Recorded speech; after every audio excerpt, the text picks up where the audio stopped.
Good morning, Phil Howard at Elystan Street restaurant.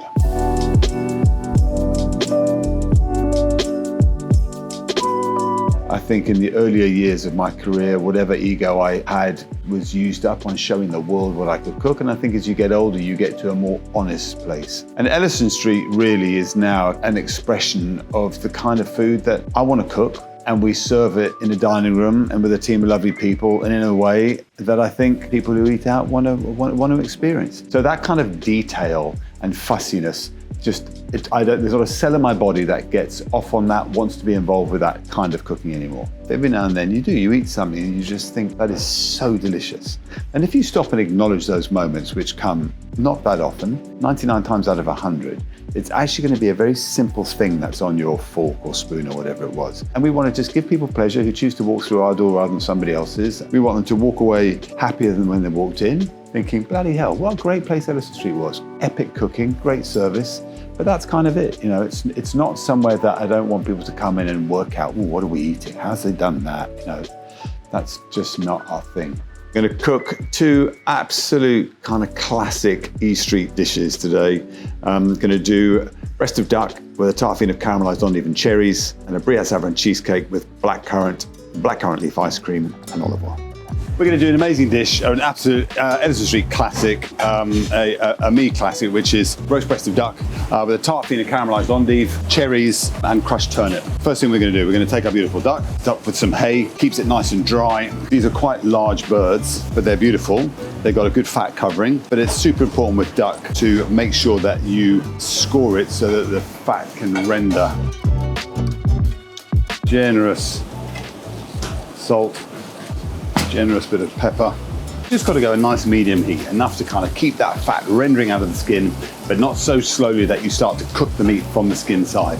So we're just going to cut these two endives clean in half. You don't want to cut them in advance because they'll warp a little bit, they'll bend, and then they won't caramelize nicely. We're then going to season the pan. We then know that we're going to get salt on these endives when they go in.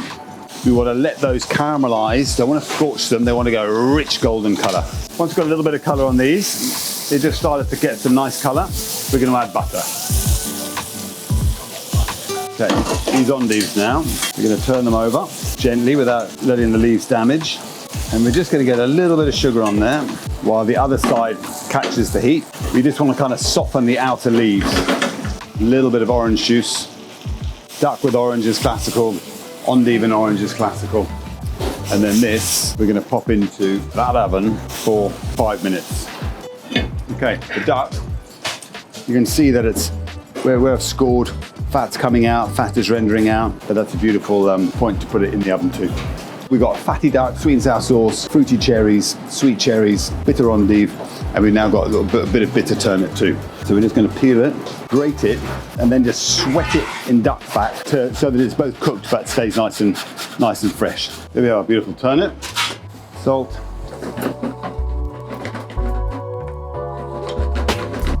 So there's our endives. So they're still, they're still nice and fresh. They're in the most part cooked. So these we now need to just let sit in their juices, and then reduce those juices down to kind of a glaze. Put the endives onto a piece of puff pastry, ice and sugar, bake and glaze. You want to gently take them out, let any excess juice drain, and now I'm going to put back over the heat just to reduce it.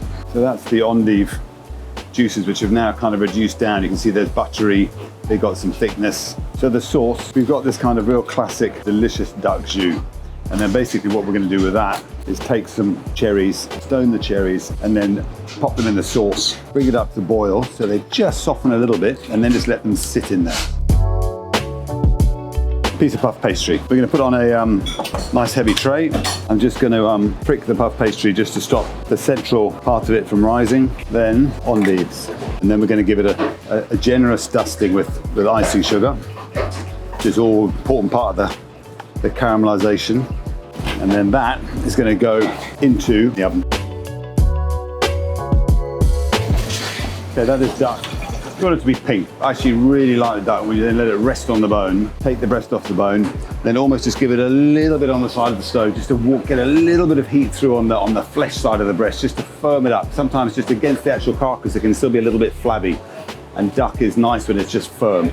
It's onto the endive there, that beautiful reduction that we did, which just gives it that a bit of gloss, but actually more importantly, it just concentrates the flavour.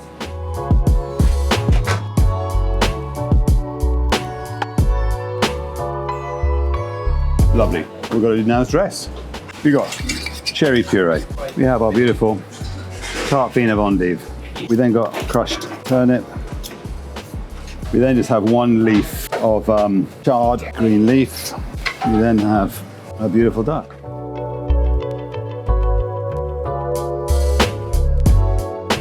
Then we got a breast of a Longland Farm duck with a tart fine of caramelised endive and cherries.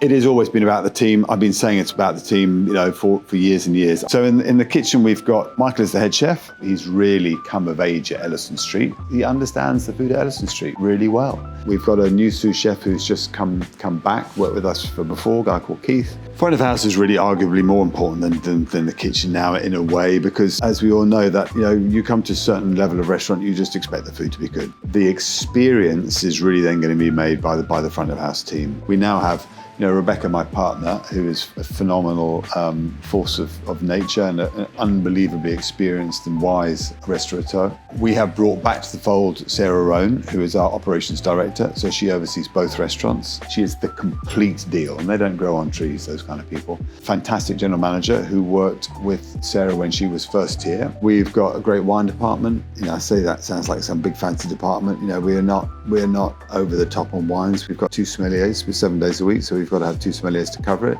And Caesar, head sommelier, is been here for probably 6 months now, doing a great job. Exactly the right mindset for Elystan Street. Phenomenal receptionist, Lise, who came with Sarah. We just want to give people a great time and send them back out into the world happier than when they arrived. And but we've got a cracking team to do that. So I'm Michael Olive, I'm the head chef here at Elystan Street, and today we're going to be making our Briatte Savarin cheesecake with blackcurrant leaf ice cream and olive oil. So I've been here at Elystan Street for a total of 7 years now. It's been amazing. It is very deep in French cookery, but using British ingredients and using the ethos that Phil inspires into us. It's a real great relationship. We work together as a harmonious team. We bounce ideas off one another, which is great. Makes it a real fun working environment. So here I've got a lined base, which is a square mold, which we have just lined with some almond crumb. So here I have my Briatte Savarin cheesecake mix, which I'm just going to pass through a chinois. In this cheesecake mix, we have Briatte Savarin, we have some double cream, some eggs, egg yolk, sugar, all the citrus.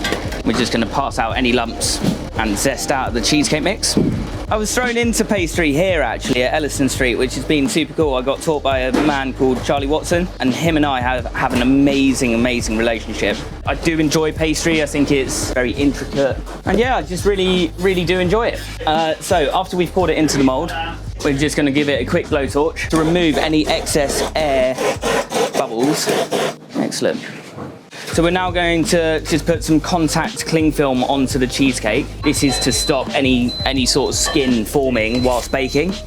We want it to be as flush as we possibly can get it. As much as I do love pastry, and it's great that I enjoy pastry, it's one of those things where I do think even if you don't enjoy it as much, you need to have the fundamental skills of making an ice cream, making a choux paste, making a brioche, make it like having a background knowledge about bread as well is huge. So this is now going to go into an oven at 94 degrees for about an hour and 15 minutes until that wobble appears. So here we have our blackcurrant leaf ice cream base. The way that we make this is by reducing milk by half. After we've infused it, we then add some sugar, some condensed milk, and then we infuse it into dried blackcurrant leaves. So we're now going to set this on to churn now. That would take about 5 minutes to churn to a perfect quenellable consistency. So here we have our dried blackcurrant leaves. We got these from the Wild Room yesterday, and we just dried them at a very low temperature of 40 degrees overnight. Here we have our blackcurrants, where we have just steamed them off in 20% sugar to make a jus cassis. We're now going to pass this off, and this is going to be the jelly that sits on top of our cheesecake. We'll save absolutely everything, so all of the juice that comes out of it, we will set into a jelly, and then all the pulp will blend into a puree and have that on our plate.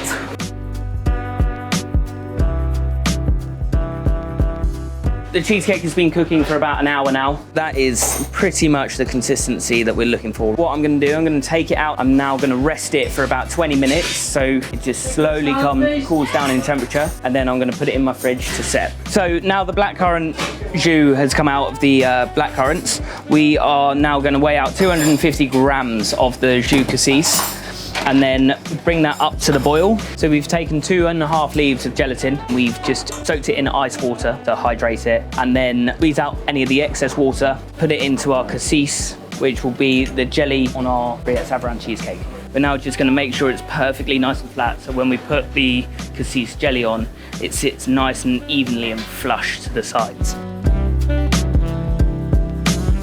So I have now transferred the cassis jelly into a chinois piston, and then I'm gently going to glaze the cheesecake using the back of a spoon so it's an indirect covering. And just gently maneuvering the jelly around to get a nice even cover. So the jelly is now set, so we're just going to take an ever so slightly warmed knife and cut around the sides, making sure that we wipe the knife each and every time. Excellent. Right, I think we're now ready to plate.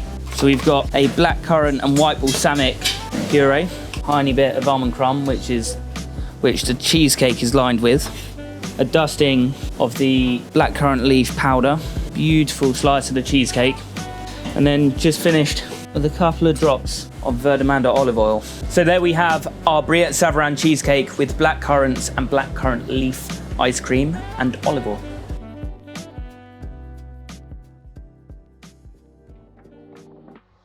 My name is Sarah Rhone. I am the Operations Director for Philip Howard and Rebecca Mascarenas. So my name is Becky McLaughlin and I am the General Manager at Elystan Street. So my role here at Elystan Street is to oversee the running of the restaurant and ensure all of our guests leave having an amazing experience. So my role is operations, as it says in the title. So to ensure the daily running of the restaurants, to ensure that the staff are happy and that we maintain business levels, keep busy. Everybody would like the triangle, the full experience.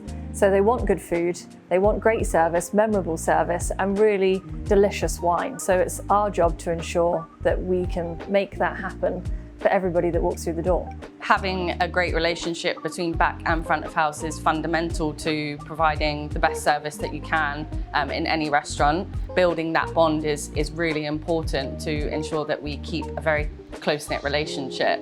I think that the training is a massive part of delivering that. So we give all of the steps of service, which, are basic as such, but they have a refined elegance to it. I just want people to be themselves, their personality to shine through. And that is the most important thing when giving good service, is to just be yourself.